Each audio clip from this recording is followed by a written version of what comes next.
Yeah. The Dark Knight versus your friendly neighborhood spider. DC versus Marvel. While the battle between these two giant franchises has long been decided in the world of movie adaptations, this everlasting rivalry between the two comic book publishers is still in full swing within the video game industry. I'm still really looking forward to play Marvel's Spider-Man 2 in the near future, and therefore I revisited its predecessor in the PS5 remastered version. I'm gonna go, Do your thing. But recently I saw the new trailer for Suicide Squad Killed Justice League and asked myself, how far has Rocksteady, the highly praised development studio behind the beloved Batman Arkham series, strayed from their path to serve us such a soulless, pander to mainstream multiplayer trash?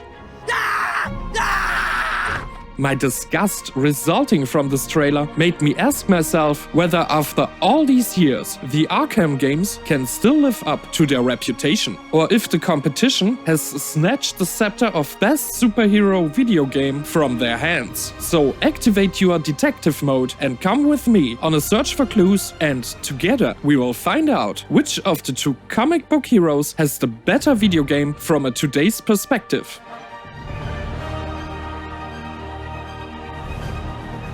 For the sake of clarity, I will only look at one game from each franchise, as otherwise the complexity and time required for this comparison would quickly get out of hand. For Spidey's side, I have to go with the remaster of the first installment because, as I said, it's the only one I've played so far. As for the Bat, I decided to pick Arkham City, because surprisingly, the general public and I have agreed that it is objectively the best game in the series, so let's go! First question, which of the two is the better superhero? The Spider or the Bat? What? You serious? Ah, you got me there, as if I would want to mess up with half of you guys. Of course, this topic is so subjective that everyone is allowed to have their own opinion, but feel free to write in the comments why you think which one is cooler or more inspiring and discuss about it. Personally, I was more of a Batman guy because of the Nolan films, and of course I loved the Arkham games. But since I saw the animated movie A New Universe, both appeal to me equally. For a long time, it was just easier for me to empathize with the hopelessness of Batman's world, with its darker, more adult tone. But that's a good starting point for the real first question.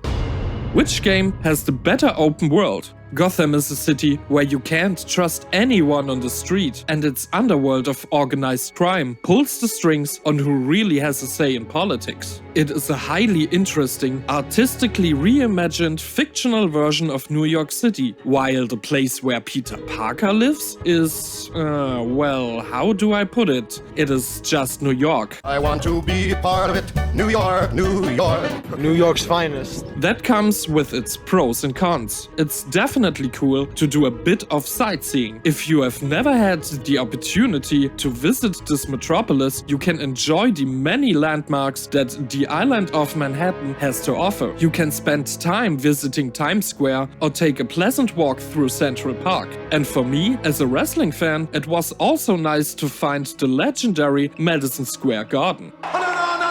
The Rock said we are live, New York City. The people know it.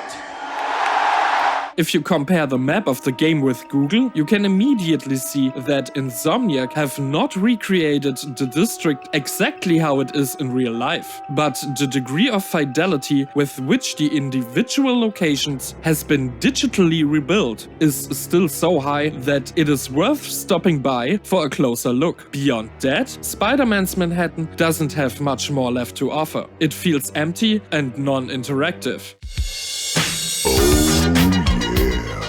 Strangely enough, no one has ever complained about this game, as its streets feel only slightly more vibrant than they do in Cyberpunk 2077. The primary purpose of this open world is to line up houses for Spidey to swing along. It does this purpose justice, but more on that later. Arkham City is a lot more interesting in terms of atmosphere. Instead of having skyscrapers all lined up in rows, everything here looks chaotic and confusing. delittered in filthy streets overrun with thugs are just as uninviting as the imaginative but daunting architecture of the main mission buildings. The level of detail applied to this world was way ahead of its time. Everything seems so threatening and mysterious. The very gritty atmosphere draws you in much more directly and makes you feel like everything here is purely about survival. The whole town is built like a big labyrinth, which you have to navigate both horizontally and vertically. From the highest rooftop to the deepest winding alleyway, there are secrets to be found and small riddles to solve everywhere. Which leads me to the next question. But first, Arkham City gets a point for its expressive open world. What kind of activities can you find in the open world? With the Riddler, Batman has an adversary who is predestined to give a reasonable meaning to the purpose behind open-world activities. You have to play along with his puzzles, because human lives are at stake. Solve enough of them and you can free another hostage from Riddler's clutches. You will use your gadgets to activate question mark switches, glide between houses to hit platforms on walls, and scan your surroundings for hidden Easter eggs, which you will be directed to in form of the infamous Riddler rhymes. Some of these tasks are really simple, but most of them require a certain amount of dexterity or force you to think outside the box to find new ways to utilize your equipment. Not only can the puzzles be challenging to solve, but they are also well hidden in the maze of convoluted passageways, and it's a lot of fun trying to find them all over Arkham City. On paper, these little trials don't sound spectacular, but in execution, they are anything but ordinary. Indeed, quite the opposite. They have set a bar that has not been reached by anyone to this day. Even Marvel's friendliest Spider can't claim that. While Bruce Wayne frees prisoners, Peter Parker rescues pigeons? Insanely heroic. No. You promised you wouldn't do that Spider Cop. Please, no. Fair enough. Unfortunately, it doesn't get any better from here on out. Yes, there are the photo missions that take you to the aforementioned landmarks, but beyond that, everything else is just so generic. Swing through clouds of poisonous fume. Swing as fast as possible to bombs in order to defuse them. So close to perfection. Swing here, swing there. Collecting 55 backpacks almost seems like a change of pace in this regard, because at least you get to hear a little backstory. My Wilson Fisk Science Prize trophy. Did he just say 55 backpacks? Are you kidding me? I'm not going to run up 55 buildings just for some cheap dull shit like this. What's the point in all of this? Well, better than having to collect 1000 Korok seeds, don't you think?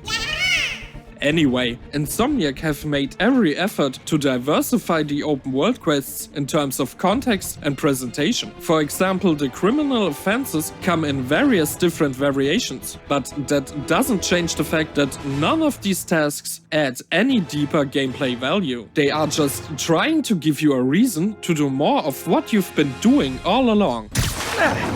Just call me your friendly neighborhood garbage man. And worst of all, you can't even ignore any of this, because it's the only way to get the points you need to upgrade your spider gadgets. In Batman Arkham, you can simply skip the Riddler challenges if you don't feel in the mood. For Spider-Man's pathetic side quest design, the second point also goes to Batman without a question. With all this talk about swinging, I have to ask, how good does the movement feel in these games? I have to admit, it feels so amazing to swing through the air with Spidey. You have to give the developers credit for that stroke of genius. As soon as you get the hang of it, gliding through the air becomes so flawless and smooth. The controls are precise and easy to learn. Once you get the slightest chance, you will keep on swinging because you just can't get enough of it. And why shouldn't you? There isn't much to discover on the ground anyway, as far as I know. Wait a minute. Who are you? Quite the opposite applies for the bat, which also likes a good walk when it's not hanging around somewhere. So, should we kiss now? Thanks to his bat claw, Bruce Wayne can pull himself up the edges to utilize the momentum he gains in the process to hover through the night with his wings spread wide. Hey man, I'm a genius, alright? I'm the most talented musician in the world! This gliding feels majestic on just another level. And your grace is filled with a sense of sublimity as you crush down directly over an enemy's head after a long flight. Unfortunately, this is also where the game starts to show its age. By today's standards, the controls are too spongy, imprecise, and react a little too late. Without a doubt, it's still fun to navigate Batman through Gotham, but the game no longer gives you the feeling of having the upper hand when it comes to accuracy. Apart from the sections where you sneak along the roads as Catwoman, whose controls are even worse, Arkham City can still hold its own, but I have to hand this point to Spider-Man. After all, the movement is one of this game's flagship features. And what about the fights? Much of what I've just said about Batman's controls also applies to the brawls, of course. The Bat does have a few more tricks up its sleeve than I remembered, such as quick attacks with his equipment. Any given time during combat, you can electrically stun opponents in no time, throw a batarang, or cause your enemies to falter with the Batclaw. But unfortunately, fighting feels so indirect, and it always seems as if everything is delayed after your inputs, as you have to wait until the end of the long animations. This is a shame, because the Arkham series played a huge role in establishing the so-called free-flow battle system in the first place, and was considered its pioneer for a long time. Fortunately, it is far more impactful when Spidey breaks a villain's jaw. Try hitting me. Spoiler, I hit back. Insomniac took Rocksteady's long-time proven recipe and cooked a delicious, devastating buffet of destruction. Every move you make Peter perform feels so tight and imposing. The number of options you have in combat far exceeds that of Batman, especially since you are not so limited to melee combat. Each of Spidey's gadgets fulfill its own purpose. Not all feel unique, but each can be utilized in a different way for combat. And you really should use them in a creative way, because as you would expect from a spider, it's not your intention to mindlessly smash your opponent's face in, but to cleverly spin them into your web or stick them on a wall. The combat system in Marvel's Spider-Man feels so much more satisfying and versatile because it's simply bigger and better fleshed out. Even the sneaking works better than it does for the Dark Knight. And that's saying something when somebody knocks the Night Watchman off his self-made throne of stealth. So this point also goes to the generous Spider Guy. But I have to admit that the newer of these two has it a little easier to come out on top in this regard, as the developers are always coming up with new ideas that allow gameplay systems to evolve over time. And that applies even more to the next question I want to ask. Which of the two cuts a better figure when it comes to graphics? Spider-Man seems very clearly to have the upper hand here, since it takes full advantage of modern technology. Insomniac have proven with this game, as well as with Ratchet & Clank Rift Apart, that they can fully exploit the potential of next-gen hardware. They create images on your screen that will even make PC users jealous. Screw you, PC! Light and shadows look so real. Sharp high-resolution reflections exhilarate my aroused senses.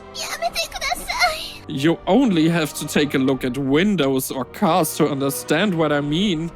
All this is possible only because Insomniac know how to make ray tracing work properly while maintaining a frame rate of almost 60 FPS, which is by no means standard on the PS5 to this day.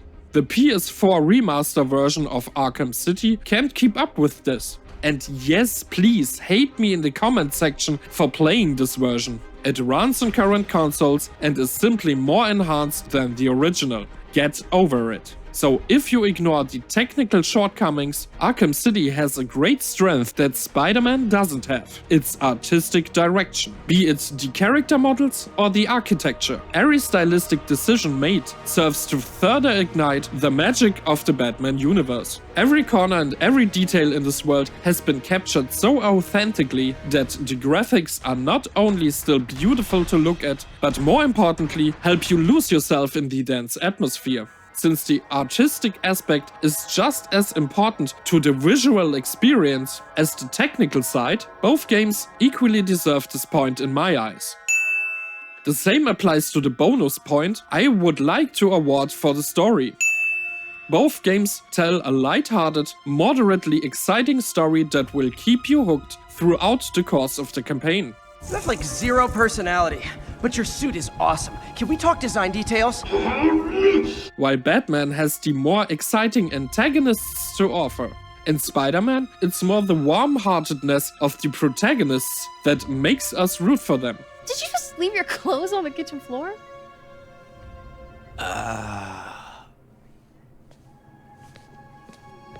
In the end, we are left with a draw, which brings us back to the beginning of our main question. We may not be able to answer it, but this little analysis has nevertheless shown us that both games, for all their obvious outward similarities they share, have very different strengths and weaknesses. This ultimately makes them two complete different gaming experiences. It doesn't matter if Batman or Spider-Man is your favorite superhero, whose movie adaptations you prefer, or which comics you like to read. These video games have both earned their praise, and you should definitely give them a try.